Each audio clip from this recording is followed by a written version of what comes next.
ஒரு பாம்பு பெரிய பாறைக்கு நடுவுல மாட்டிக்கிட்டு இருக்கு. என்னைய காப்பாத்துங்க காப்பாத்துங்கன்னு கத்திக்கிட்டு இருக்கு. அதை பார்த்த ஒரு பெண் அந்த பாம்பை காப்பாத்துறாங்க. அந்த பாம்பு வெளியே வந்தக்கப்புறம் நான் உன்னைய கடிக்க போறேன் அப்படின்னு அந்த பெண்ணை பார்த்து சொல்லுது. அந்த பெண் ஆச்சரியத்தோட நான் தானே உன்னைய காப்பாத்தினேன், அதை மறந்து என்னைய கடிக்க போறியே அப்படின்னு சொல்லுது. காப்பாத்துனது நீங்களா இருந்தாலும் கடிக்கிறது என்னோட இயல்பு, இயற்கை என்னைக்குமே மாறாது அப்படின்னு சொல்லுது. அந்த பெண் உடனே யோசிச்சுட்டு, எதிரில் ஏதாவது விலங்கு வந்தா அதுகிட்ட நம்ம கேட்கலாம், அது என்னைய கடின்னு சொல்லிடுச்சுன்னா நீ என்னைய கடிக்கலாம் அப்படின்னு சொல்கிறாங்க. எதிரில் ஒரு ஓநாய் வரதை பார்க்குறாங்க.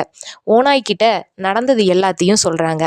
அந்த ஓநாய் தந்திரமாக யோசிச்சுட்டு, நீங்கள் சொல்கிறது எதுவுமே எனக்கு புரியலை, நீங்கள் நடித்து காமிச்சிங்கன்னா அதை பார்த்து நான் உங்களுக்கு நல்ல தீர்ப்பாக சொல்கிறேன் அப்படின்னு சொல்லுது. உடனே அதே மாதிரி பெரிய பாறைக்கு நடுவில் அந்த பாம்பை மாட்டி வச்சிடுறாங்க.